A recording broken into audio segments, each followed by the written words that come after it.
everyone. Welcome back to the second half. Thank you all so much for coming. Hope you enjoyed the poetry that you heard earlier. So now we have a part of the event that kind of opens up the idea of translation and collaboration to sort of wider engagement and interpretation, but sort of with the idea of collaboration at the core, but also questioning the concept of what translation is to its limits, and sort of questioning the idea of what happens when you translate, what is born across from one form to another, from one language to another, or even within one register of language to another register of language. So first up we have some work produced by Jessica Segura and Jessica Rainey. This was a blind date situation. They both emailed me saying that they'd like to produce collaborations, but they didn't know who they would work with. And coincidentally, they were both called Jessica. Their collaboration responds to the work of young Chilean poets and includes audiovisuals, translations, and documentary poems sourced from Chilean news reports. Sadly, Jessica Segura can't be with us because she's in Chile, but Jessica Rainey will read over a video projection.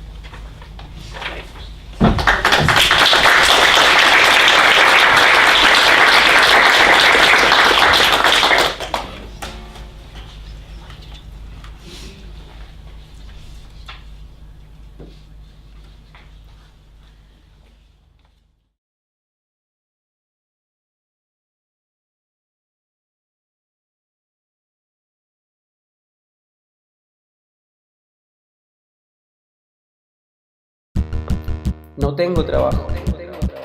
Mi trabajo es salir de noche, llegar borracho a casa y ser un signo de interrogación en la vida de mis padres. Mi trabajo es despertar atrasado, desayunar las sobras del almuerzo en un rincón escondido del patio y preguntarme ahí, ¿cómo es posible que exista un tipo como Whitman?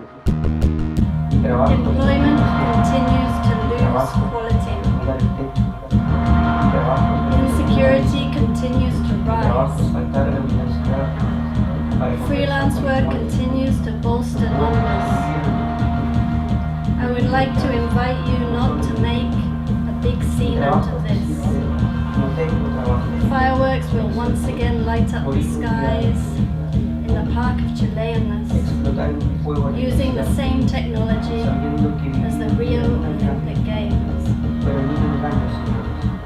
Un engaño distinguido jamás. Un engaño que me ha inventado yo.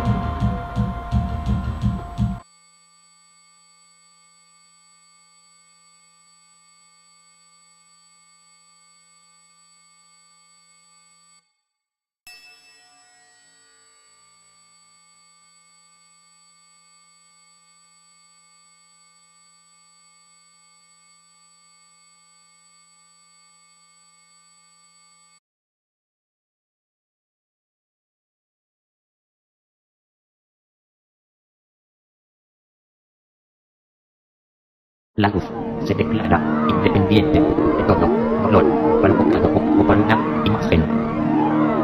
La luz se declara independiente de todo dolor.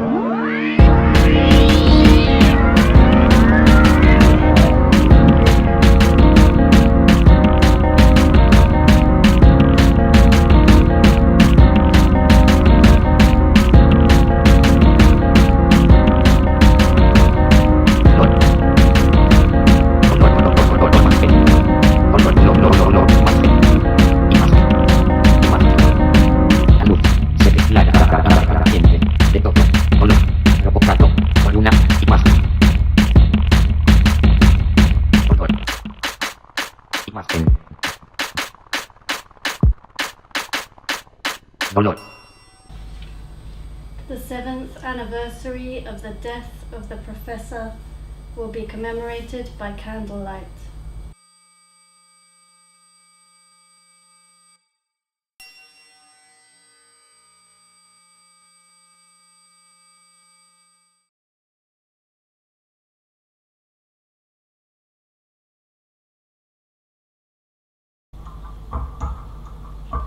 The percentage of victims of robbery in public spaces in Santiago decreased significantly.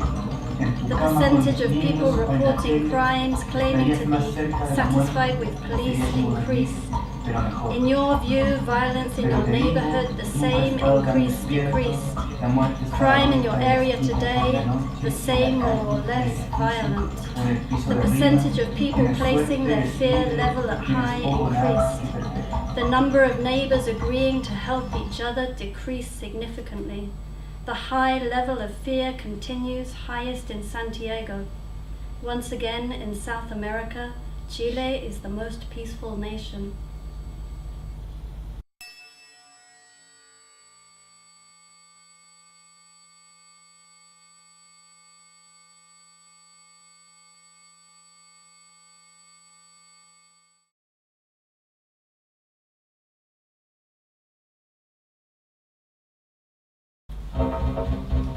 A veces, tomando una cerveza en el balcón, al atardecer, de cara al taller mecánico de la Fiat, me han llamado mi Piemonte. Se enciende la mitad According to del the general manager of the Piemonte dealership, a large number of customers part exchange their old, replacing them with modern, boosting the promotion of used.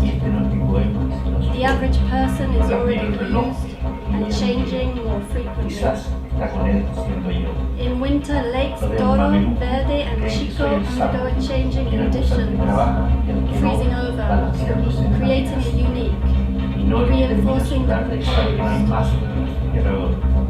What surprises me most is there is snow, yet everything is green. Quisiera hacer un círculo perfecto, pero si el que se salva es él, y aplasta su tarro con el pie y lo mete en una bolsa con las de ayer y anteayer.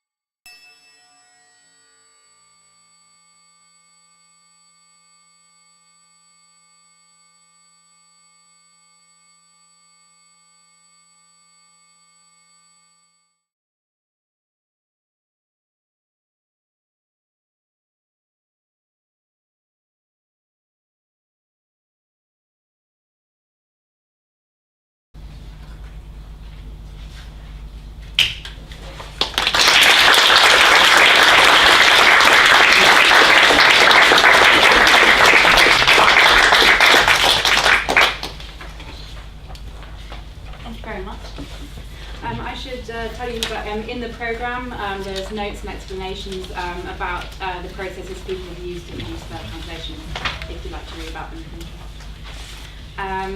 And now we have poet Linda France and artist Matilda Bevan. They've been collaborating on translations of the National Trust site Alan Banks in Northumberland, arising out of Linda's current PhD research on facets of Victorian women's visibility in relation to the Northumbrian landscape. So Linda's going to read over Matilda's. Yeah. Thank you very much.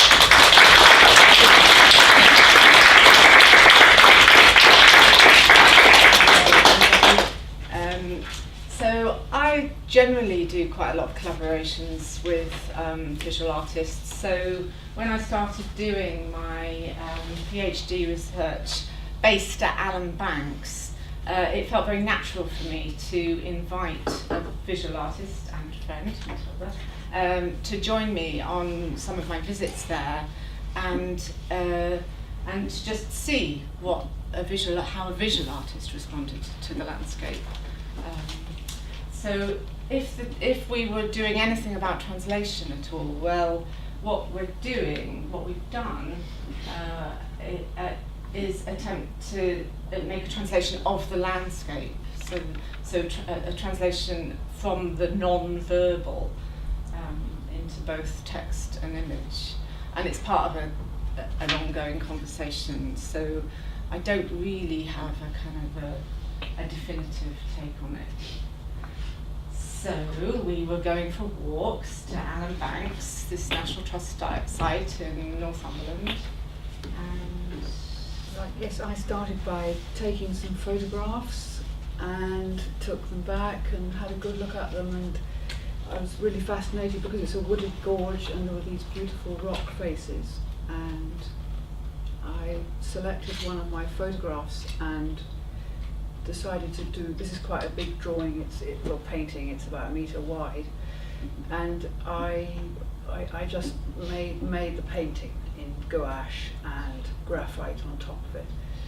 And of course the phrase rock face occurred to me, and the person who designed this landscape in the 19th century, very little is known about her. There's about one existing image of her, and I made this connection between rock face and absent person. So it was a kind of start to identify Susan, who designed these landscapes.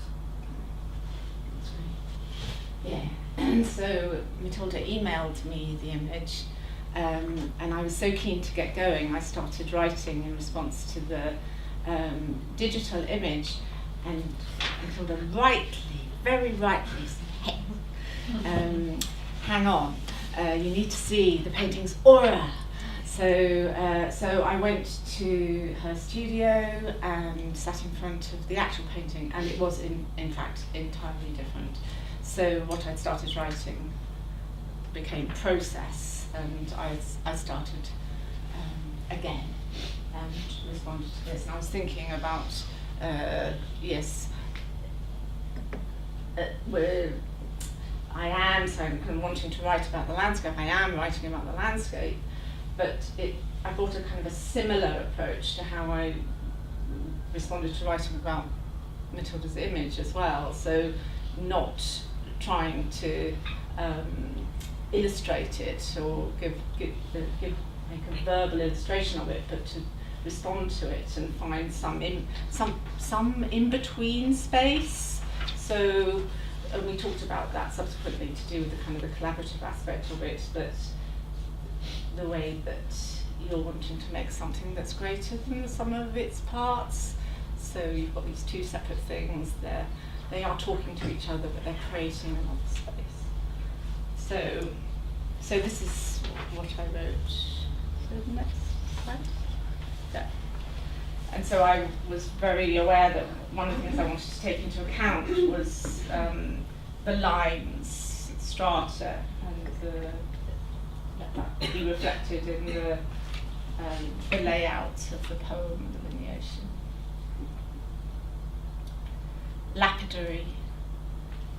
We have no centre. We are the centre from which all earth radiates, mirrors tucked in our crevices, the forgottenness of things. We break open, near, far, crowbone, ash, carapace of the soul. There is nowhere to go. How should we ask permission to enter our own home? Made from mud, lichen, dust, a woman's touch. Housewifely, we wipe away, begin again. From before history happened, our hands reach out. Here we are, a constant recurrence. Strata, mauve, ochre, given to endure. So,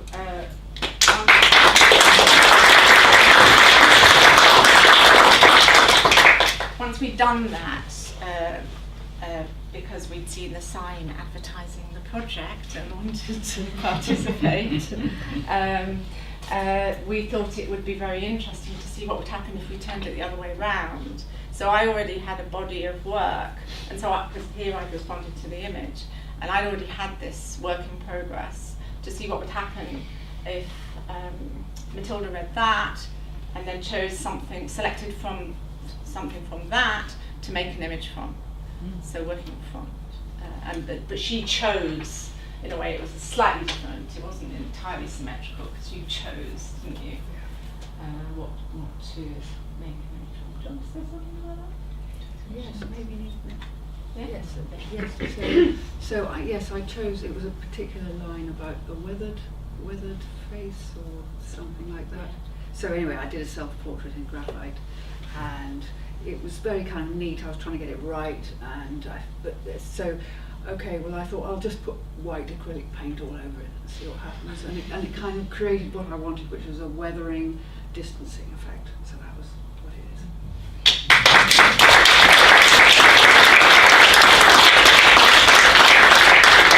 And that tied in with what you were saying about the face. So it's all about the face, the rock face, and going back to the face, and that was really important. And I'm writing about this woman who, as Matilda says, is kind of invisible in the landscape currently.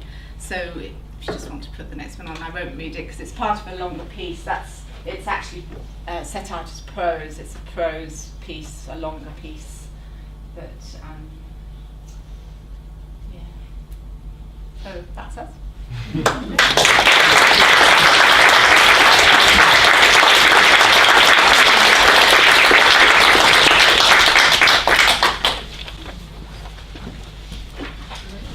Thank you very much. And now we have composer and writer Martin Herzog, and he's collaborated with the poet Helen Tukey to produce 2 sound pieces. Martin's going to explain a bit how it works. So I've been working with Helen for about a year and a half now. I write music generally for working with playwrights and poets and all kinds of people. And Helen's a great poet. So I've been working with her on a few projects. These 2 pieces that I want to play are from her collection in the Glass House that she sent me work and backwards and forwards, and I've kind of ripped up her words and put them back together again into a kind of sound piece. The first one's called Jitties, and Helen can't be here today, unfortunately. She would love to be, but she's not here. But she sent me this, which kind of is an introduction to the poem, I suppose. Jitties is a Leicester word for alleyways. The poem draws on my experience of growing up in a very bland suburban place and sensing, or wanting to believe, that under the surface there was another kind of network of passageways, connections, ways out or in to something deeper and a bit dangerous. And when I got the poem, I didn't have that sense. Well, I got the sense from the poem, but she didn't tell me that. But I think I kind of found that somehow. Maybe. Let's see. Yeah. Let me play 2 pieces.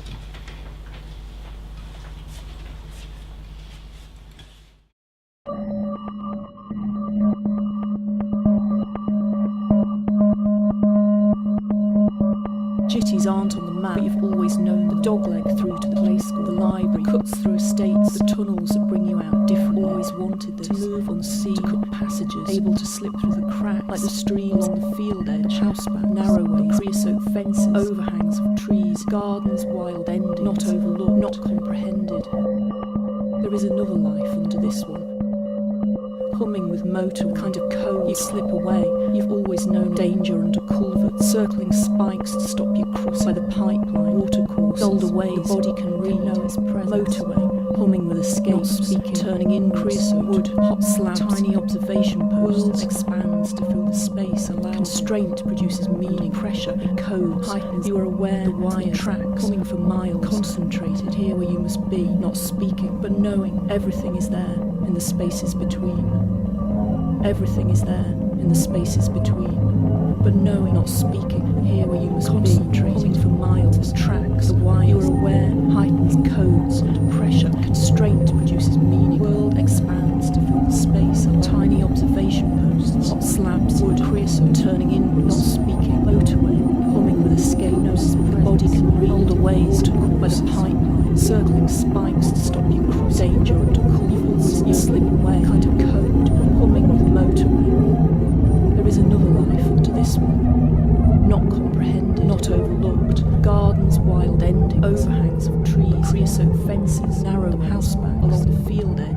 trees, able to slip through the cracks, to cut passages, to move on sea. You've always wanted tunnels that bring you out differently. The cuts through estates, the library, the dogleg through to the play school. Jitties aren't on the map, but you've always known them.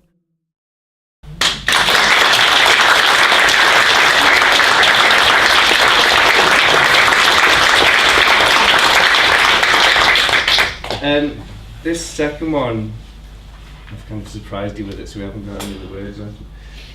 It's another one from the same collection. It's quite a good story. It's called In the Glass House. A mutual friend of ours was working on a project in some tower blocks in North Liverpool, and it was all about chatting to the residents and talking to one of the residents there, and she was completely like obsessed with this bus stop across the road and how the kids just kept smashing it.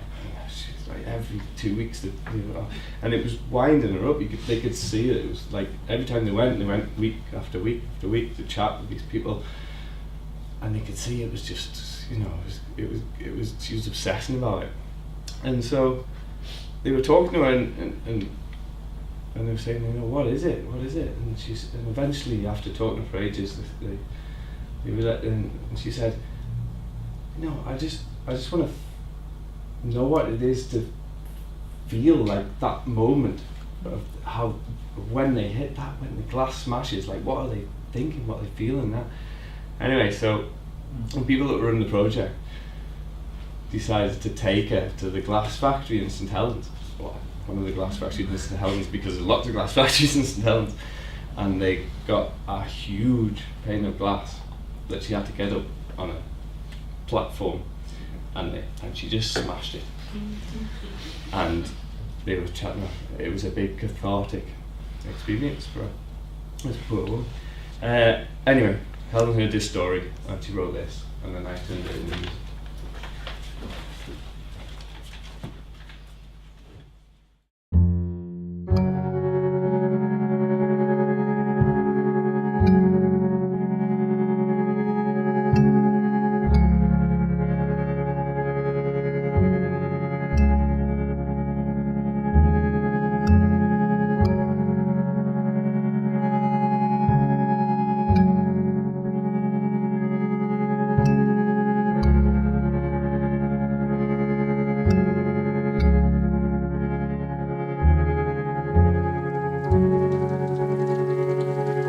Glass House, we are all listeners.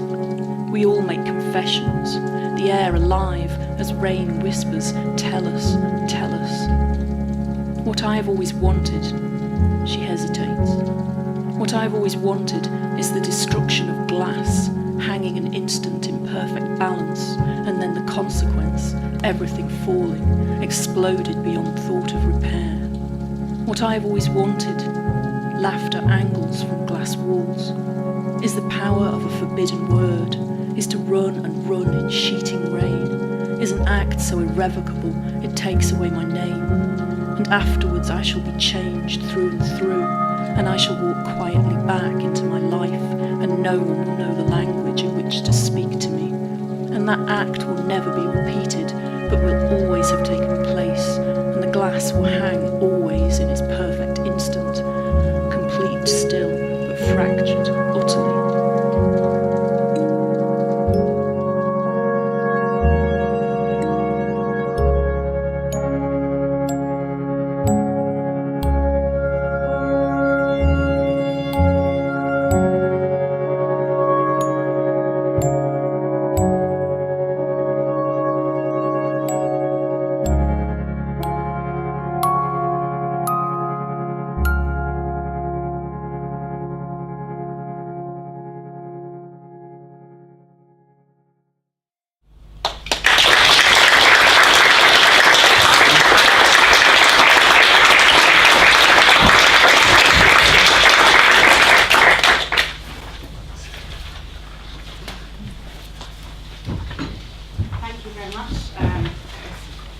Wonderful feeling listening to that. And now we have a trio who did not know each other before this project and who have communicated via, I understand, direct messages on Twitter to produce their collaboration. We have Scottish writer Claire Archibald, writer and translator Delena Haslam, and the artist Lena Toshio Nihon, who is not present because she is not in this country. And they produced a kind of piece called Underflow. It's a trilingual text and audiovisual exploration of the linguistic spaces left by the loss of babies. It looks at the tongue that cannot be universally translated. Thank you. Okay, I'm Claire, so I'm going to do the first bit of the piece. Initially I did this as a recording, which I think is the one that will be on the website. Yeah. But I wanted to read it because I haven't read it basically, so I wanted to read it with Delena here.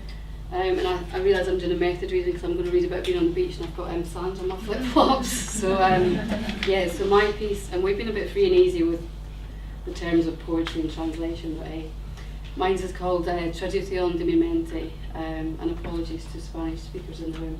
So, Traducción de mi mente. Vacaciones, 2 semanas, un tiempo para relajarse, la pausa. Aspira, expira, aspira, expira. Como se dice? A mouth open for 5 years asked how she would say dead in Spanish, just in case of preguntas.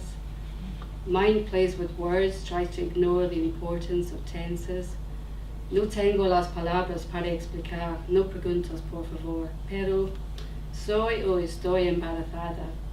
Off the tourist trail, unbeaten tracks of imposible, sonrisos con los ojos, preguntas con los ojos. Mind lets the eyes down with a break in the code of returning. Mind wonders and wonders what they see in thought bubbles of invisible. No tengo las palabras para sonreír con mis ojos. Por favor, no preguntas. Mind hopes for the first time ever that the body will be seen simply as gorda, plays with shapes, creates the body as an egg timer with sands that will not shift. Silt expectations, sift unspoken. Mind, mouth cannot meet the eyes of strangers with words of unexpected. Wonders can they hear the sadness, sin traducción. No más preguntas porque no sé la respuesta. La lengua plays with the mind, rolls off the tongue, lands at their feet and smiles without eyes, asking only for food, unspoken, pregnant pauses. Mind rolls wet in sand, collecting grains of truth. Entiendo. No soy valiente. Tengo miedo. Estoy triste. Estoy desolada. False tenses of knowing grind the mind, ojos cargados de solidaridad, eyeballs of sharing on traque de maternidad, eyes on sand, body on burning. Mind slips out of costume, smiles are of no return, no preguntas. Mind looks at the Spanish yew blooming on the beach, beauty of jellyfish without stains of unexpected, ojos con sonrisas falsas, avert of eyes. La lengua mouthing inside, mucha suerte mi compañero, lo siento, pero no tengo las palabras. La lengua rolls, folds, tumbling through waters. Red, white of swimsuit drips down over the bump of unbecoming, ripped apart by mind at night. Feet jump waves, undulating a body that smiles only with words of contained. Agua sin gas, gas and air. No tengo las palabras. Coldness of cerveza on burning body, of waiting, of wanting. Pero you cannot drip holiday beer on her body inside, live or die. Mind wishes the body would sink in sober sand at night when it sifts through the minutes left inside. Mind tries all the lenguas but cannot speak enough tongues to change the body shapes of known. You cannot fight, the only flight is home. No tengo las palabras para explicar mis vacaciones antes del nacimiento y la muerte. Mind, body, la lengua, mi hija, 24 semanas, la pausa. Ask me about my baby. 1. Doorbell. A midwife. It's a bad time. It's the funeral today. I don't know if this woman, it's a different one each time, knows of my circumstances. They've come every few days. They phone me when they discover I'm not in. But I'm not a new mother at home with my baby. I've been out visiting funeral directors and cemeteries. 2. Do you feel you've had enough opportunities to talk about what happened? No, not really. Our friends, they were amazing over the period, but now I don't think they know if we want to talk about it. They perhaps don't want to upset you. No. You seem, if you don't mind me saying, more upset this week. I wondered if that might happen. It's perfectly natural and normal, really. Last week, I was quite surprised to see you arrive on a bike, to be honest. 3. So there have been 2 miscarriages, is that right? And an extremely premature birth. Okay, so how many children do you have now? None. He died. Oh, that's awful. I thought you said you looked at my history. 4. The woman from Transport for London is sitting across from me. I've given her a cup of tea. I should be working, but I'm answering survey questions about how I get around the city. Do you have any children? No. He died. Ask me more. I want you to ask me more. So just you and your partner live here? Yes. No more questions come.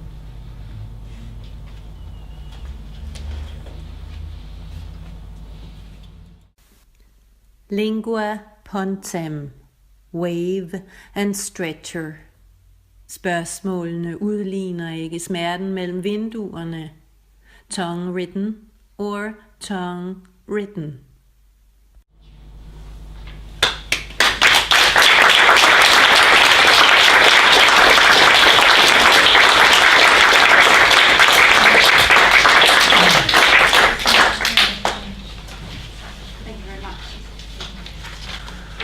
An English to English translation, a collaboration between Mark Byers and John Chalitz, which examines the boundaries between critical and creative text, literary analysis and poetic practice.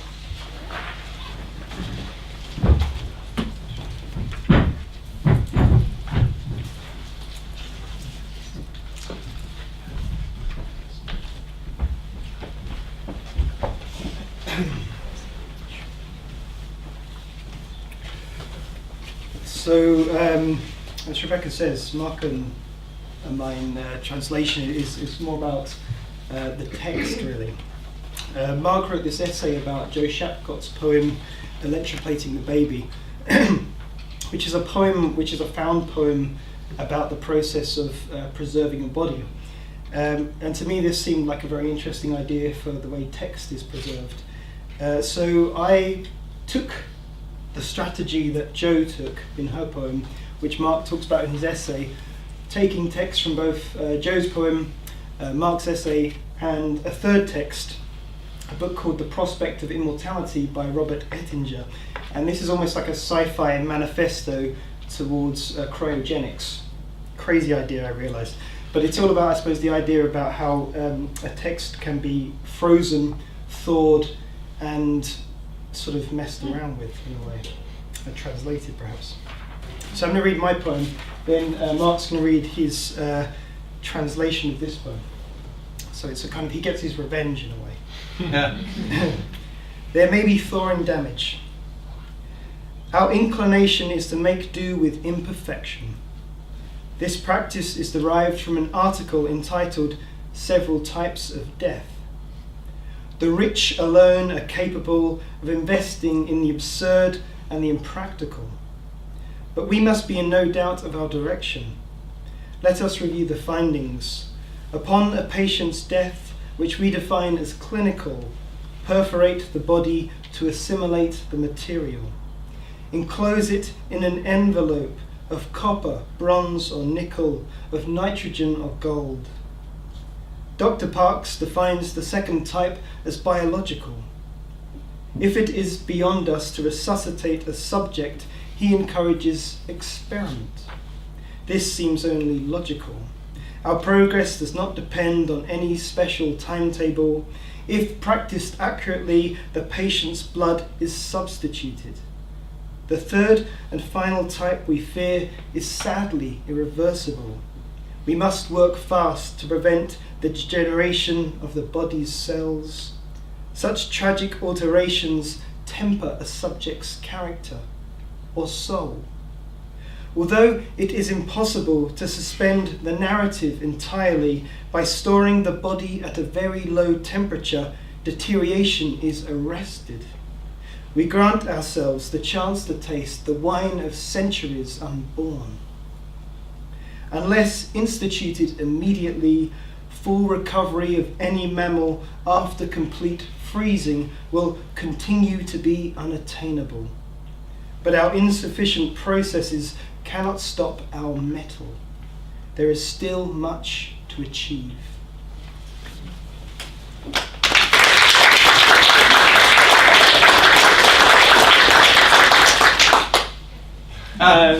Well, I responded to John's poem with, I guess you could call it critical vandalism, or erasure, or redaction. The idea was to make a new text which drew out some of the themes and ideas of John's poem, but in a more oblique and intransigent way. Those ideas, I thought, were the permanence and impermanence of human identity shifting over time, and applying that to the text as well, how it might transmorph and cannibalize and refigure itself in new ways. I was also thinking about poets who have used erasure in the past, such as Ronald Johnson.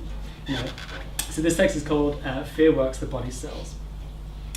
Inclination is imperfection, derived from several types, alone, absurd, and impractical, but in no doubt of our findings. An envelope of nitrogen, the second subject only, no special timetable. If fear must work the body's cells, a character is impossible, the narrative entirely, we, ourselves, the centuries, unless immediately freezing. But insufficient, our metal is still much.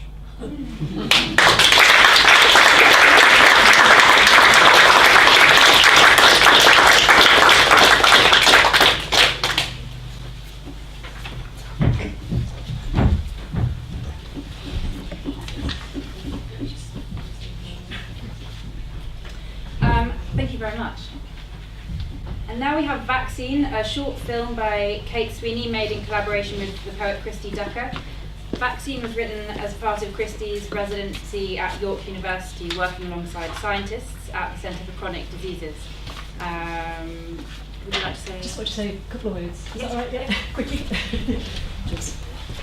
Thanks very much. Yes, so this film poem, it came from a year-long residency where I'd gone into that residency with the aim of trying to translate grief into a new linguistic space and to a new cultural space. So that was the initial point of departure.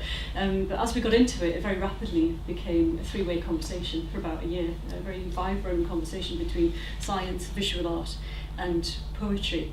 And it was in the mode of translation, very much a venturing out beyond each of our disciplines, a sort of home disciplines, if you like. So the film, it represents a coming together, really, I suppose. And a lot of the genesis of the film was around story, so it was all the different interpretations of story and what story meant to each of our disciplines. And it's also a translation of translational medicine, in that it takes you from Western medical research to the applications of it in Sudan, and that parallels the journey in the text, the page poem, where there's a progression from sort of mute grief to, I suppose, an expressive resilience. So it's, as I say, it's a coming together, and the science and the visual art and the poetry are all in there. So can we have the lights down for the film? Is that okay? I don't know if it's a bit still there. Or... Thanks.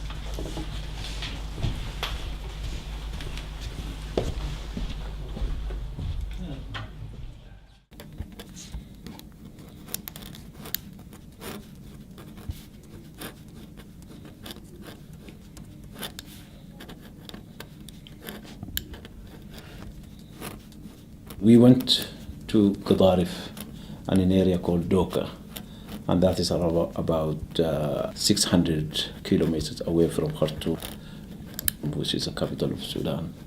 And I went there as one of the investigators in the vaccine clinical trial.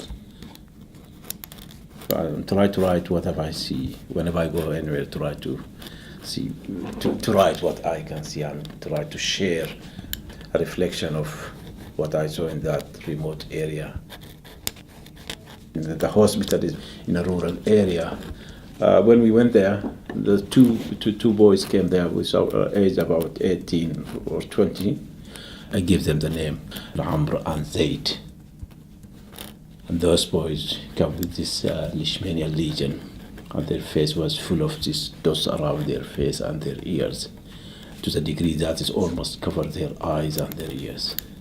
So they will be excluded as a result of their facial disfiguring, and they can see that their mothers or their sisters carrying their young babies in that metal shed where they sit, actually like a hall, without air condition, without fan, without in a hot area. But when they saw us, we coming with this equipment and drug, they think that will be their cure. And those people, if you look deep into their eyes, you see that they came with a lot of hope. These people coming from England, they want to have a vaccine and the cure for them, and that's why they agreed to be part of the clinical trial. But we made it clear to them these are trials, it's not a cure. So we gave them a hope, but at the same time it comes with a warning as well.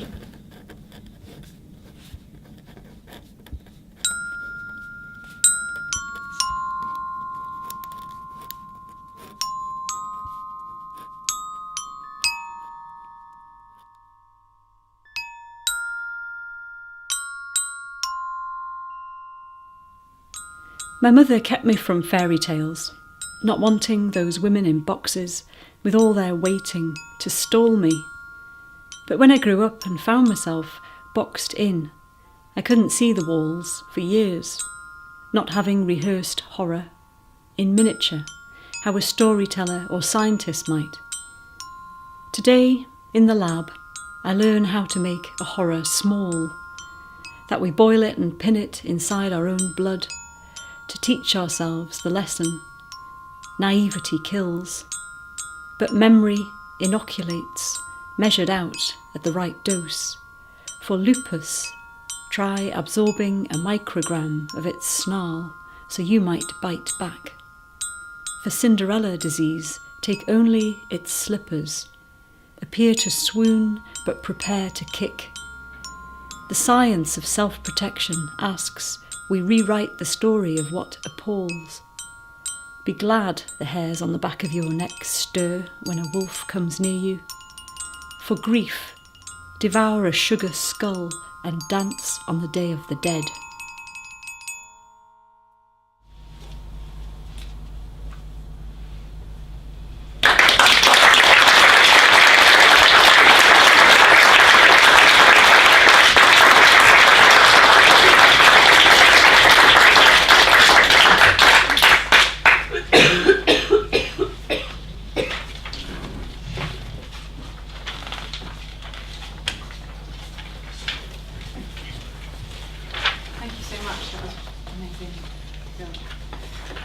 And now we have Dai Zhou and Denise Sol.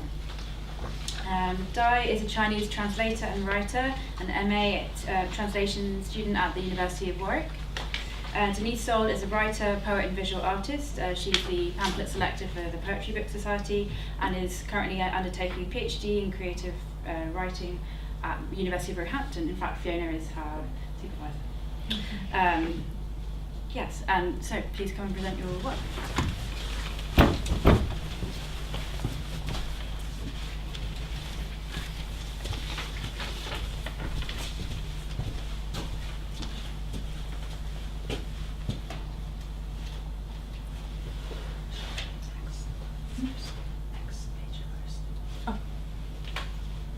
Okay, so firstly, I sent this poem, this concrete poem I wrote to Denise And also I gave her a literal translation because I'm a harsh person. I want to challenge her with this very difficult translation because considering the big difference between Chinese and English, it's very difficult to like both keep the content and the form at the same time, right? So you can see how surprised I was when I see her translation. It's quite interesting actually with Di sending me 2 translations, and I didn't want to approach it from a poetic stance because I thought it would remove me from the 2 poems. So what I did, I think it's actually the shape of the iconic translation drew me to take a photograph of my shoe in response, because that shoe itself neither belongs to a female or a male, and I just wanted to create more tension with Di's translation and her original poem. So that's why I steered away from photographing a traditional shoe or stiletto or high heel shoe and chose a shoe which is slightly ambiguous. Okay, so I'm gonna read this Chinese to see, well, just to see how it sounds. But I suppose most of you cannot speak Chinese, so just 幼嫩的脚被冷酷的鞋子磨出血，大人说不要紧，多走走，磨出茧子就好了。OK, next one.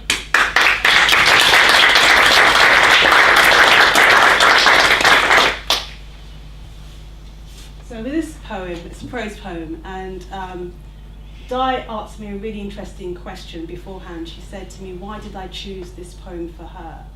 I previously worked with a film director to make a video poem based on this prose poem, and I just wanted to see how it would behave or misbehave under Di's direction. So that's why I gave you the prose poem. Other flowers. If we wait in silence for a while, we should see the apples that you talked about, I say to Iris. She nods. The afternoon does not arrive in the way that I hoped. She points at a tree. Yesterday and this morning she kept on repeating the same word, but I did not understand why she would mention fruit when the tree was bare. I met Iris at a conversation group last week where she talked about apples. I sit with her on the lawn and watch wood pigeons. I still can't see them, I tell her. I sip a cup of green tea. She talks about persistence, daisies, and other flowers.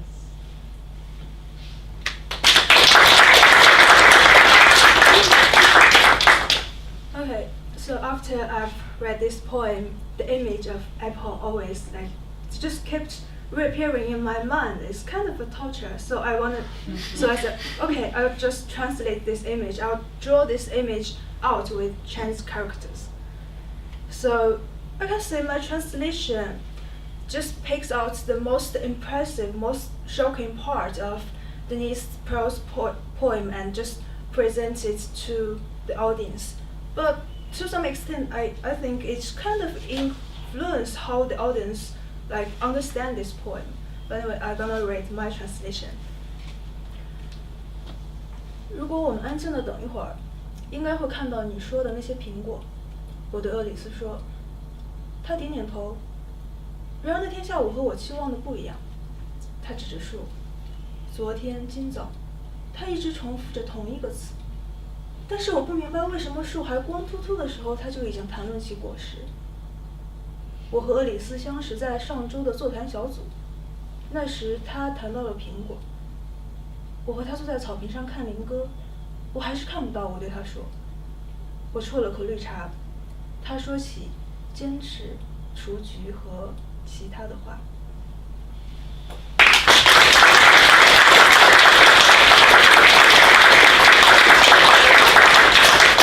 So I want to add some points. I literally translate this poem, so I didn't add in too much of my own interpretation. maybe it's the magic of poetry, because I asked, before I translate this poem, I asked several of my friends to interpret this. But what's interesting is they give different interpretations. So I keep this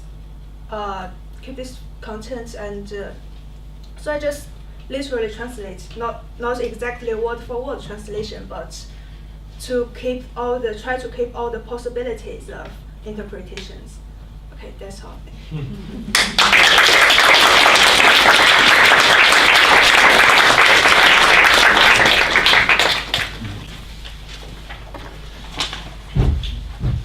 And now for our penultimate reading, we have Sergio Lobajon Santos, who's a poet, translator, and academic, and also a research associate on this project.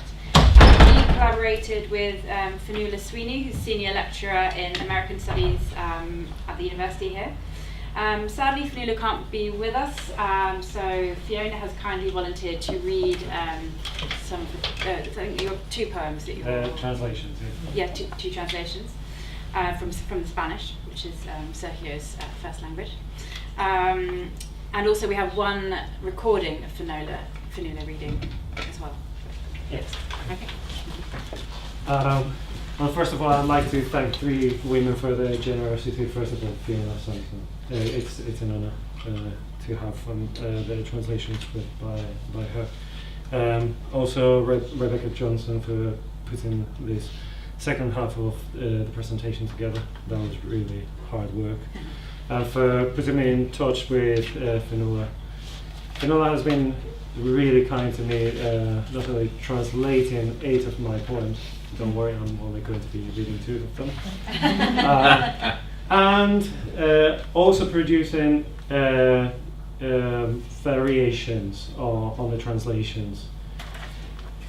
She also sent me recordings of those 2 new compositions. So I'm going to read the first poem, which is from a collection of short stories and poems I wrote a few years ago. And the poem is called Fotogramas, which is in Spanish for frames. Fotogramas. Cuadros emborronados desfilan sobre un muro de tela porosa. Tratan de romper su estatismo en una luz cromático de fotones. Son solo juegos de luces, lo sé, pero aún así no dejo de pensar que esos actores de la inacción, esos parajes ya abandonados, son tan míos como las puertas de las que intento oír cada día.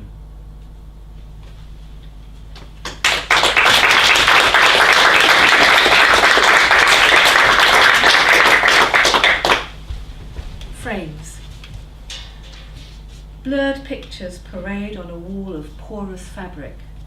Static ceremony in a chromatic avalanche of photons. They're just games of shadow, I know, but I still cannot stop thinking that these artists of inaction, those places already abandoned, are as much mine as the doors through which I try to flee every day.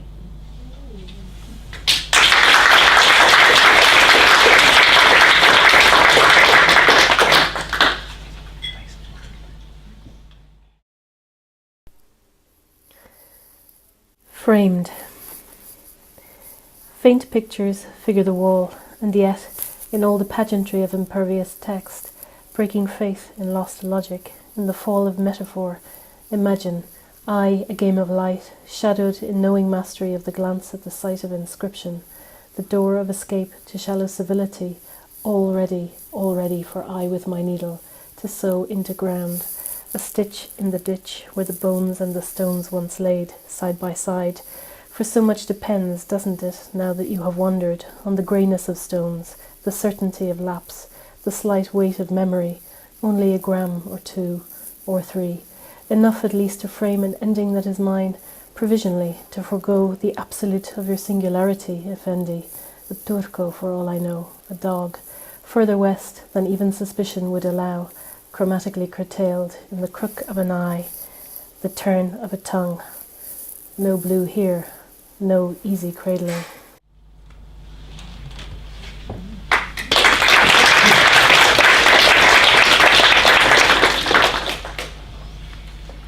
second poem is entitled Grutas Oceánicas. The title in English is Ocean Caves. Grutas Oceánicas. Parado frente al mar, afina sus ojos para observar las fuerzas que dan forma a esa masa furibunda que no conoce a nadie. Las olas saltan al compás de Selene, poniendo freno abrupto a su camino al romper contra la roca desnuda. Gramófonos de aguja caprichosa que degustan melodías polvorientas. Los promontorios se elevan orgullosos aún en su impotencia, como testigos mudos que acusan con pruebas a las mareas de incontables años de desgaste. Pesqueros abandonados reclaman un puerto en el que poder soltar su cargamento de reproches y suspiros sin razón ni dueño, de agravios que ya nadie recuerda si acaso serían suyos. En la orilla, un canto rodado se separa con violencia de una sombra diminuta, deslizándose por la superficie mientras busca un lugar en el que recuperar su momento de inercia, como si ignorase que el único camino posible conduce a la fosa abisal, última parada la desibia. El océano no conoce a nadie, jamás hará distinciones entre visitas primerizas, viejos amigos que en su fidelidad siempre terminan regresando a su cadencia sincopada, entre quienes están de paso, pero jamás volverán.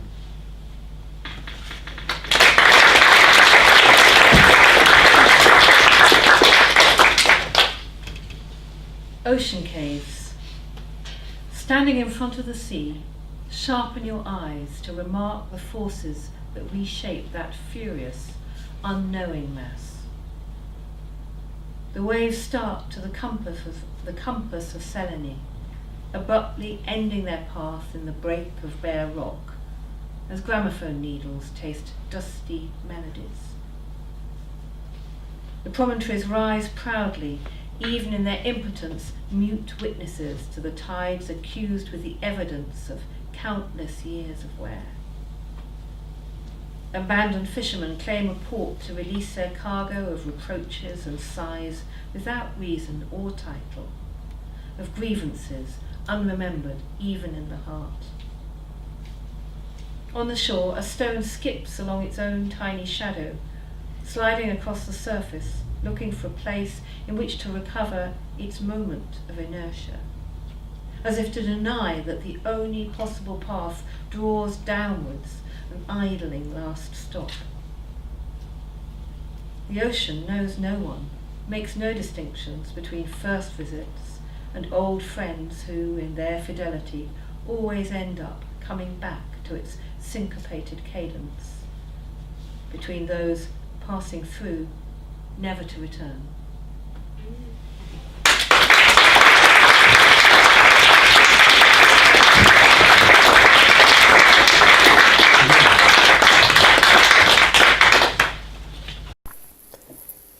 Swan Song.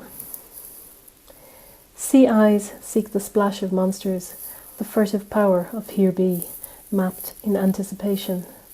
Beneath, Elata, still playing the line, till 3 turns down it comes to a stop, and the generation of flesh breaks on barren rock, in the spent fury of tide on feathers, a song worn mute through years of wear, as in the dust of a note the promontories rise, the cliff edge sharpening to accusation, and the pride of countless years waits again on time and tide.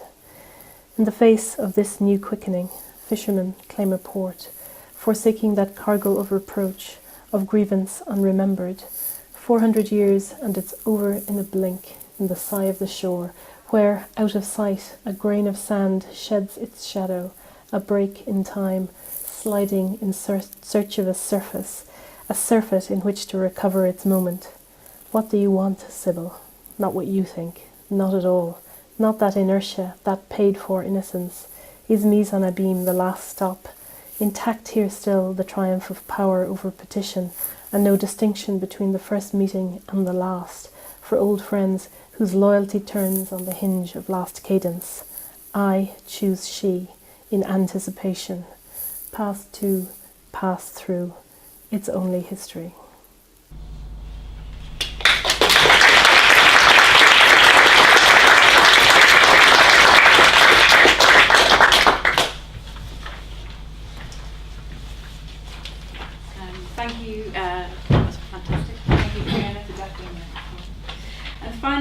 have Escurir.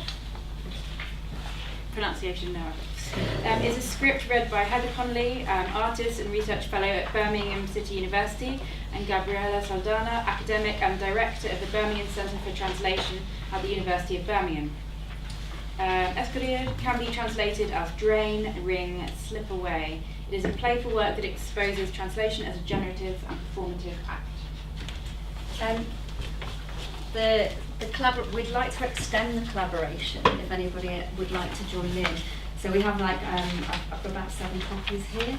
And what I'm doing is this is just a start of a process. So the idea is to gather languages or additions to it as we go along. So if anybody would like to have a go, we'd like them back at some point, obviously, but if anyone would like to take one, and make some notes. There's pens on your desk. They're really long. It's all right, we're interested. I mean, our scripts look kind of like this. Oh no, I just meant Bill was going to throw it, and I meant Bill didn't throw it. So the idea is exposing that kind of process of translation. So yeah, please. It's just interesting to see how things go back and forth and back and forth. Do you want to turn the lights down a bit? Is that all right?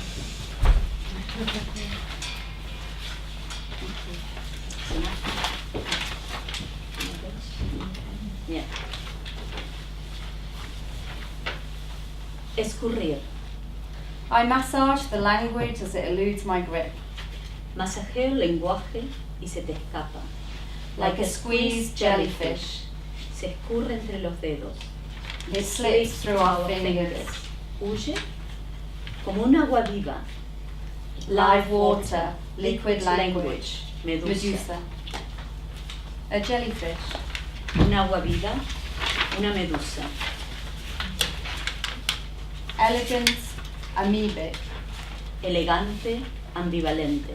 Transparent and dangerous. Transparente y peligrosa. Beautiful and malleable. Hermosa y maleable. Luminescent. Luminosa. Gelatinous, molded and confined. Gelatinosa. Soft-bodied. Blanda. Promiscuous. Promiscua. Pulsando. Amenazando. Defensiva. Cautivante y repulsiva. Elegant and venomous. Elegante y venenosa. Network of nerves. Una red de nervios floja. Multiple. Múltiple. And regenerative. A swarm. Una nube. Evaporates. Se evapora. Medusa. A beauty transformed. Una belleza transformada. A monstrous double, a mask. Doble monstruoso. Máscara. Trickster. Tramposa. Ossifying. Osifica. Enchanting. Encanta. I avoid her gaze. Resisto la tentación de fijarla. Ignore her. Wriggling and writhing. Retorciéndose y contorneándose. A mass, Amasa a una mess. masa. Slippery and fickle.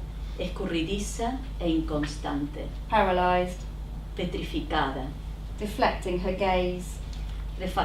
Refractando su mirada. Escape. Escapa. Agua viva. Live water. Immaterial. Inmaterial. Intangible. Intangible. Words slip.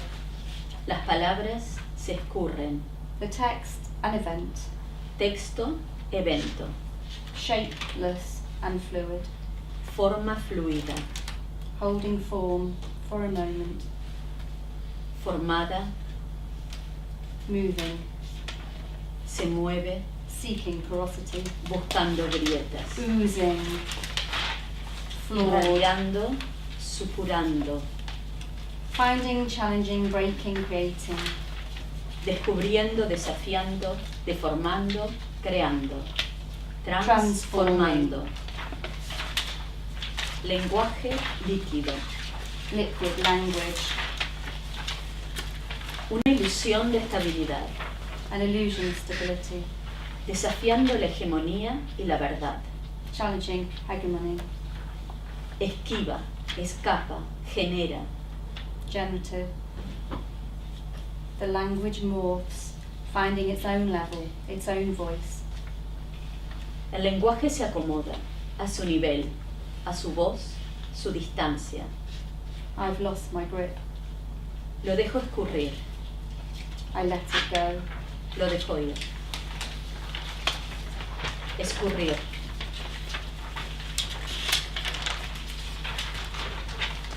Escurrir, escribir. Reading and writing, writing and Escurriendo reading. y escribiendo, escribiendo y escurriendo. Stretched, squeezed and contorted. La lengua se estrecha, se encoge y contorsiona. Meaning extracted, transported, transformed and remade. Sentidos extraídos, transportados, transformados, recreados. Reconstituted, stained, partial. Coloreados, recortados y reconstruidos. Exhausted. Exhaustos.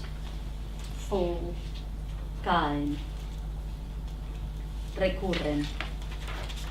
The text, rise in pleasure and discontent. Expanded. Disorientated. Se escurren y resurgen. Thank you.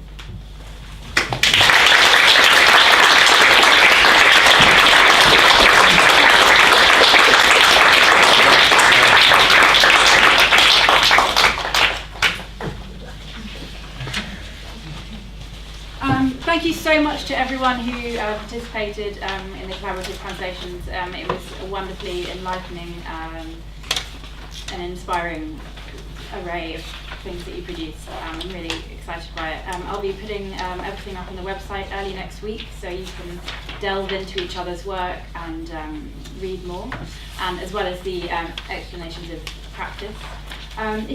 If you get the chance, please do fill in the pieces of paper asking questions that you find on your desk. If you don't get the chance to finish them off now, then please send me the answers via email. I'd love to hear what you think and how you felt about the process of collaborative translation. And yeah, anyway, thank you so much to everyone who participated, including in the first half, all of our wonderful Dutch poets and British poets and language advisors, and to my colleague Francis. I'd just like to second that by extending my thanks to everybody for all the hard work you've put into making all these beautiful sounds and words and vision. There's one absolutely vital person though that I must thank, Jeff Wilson.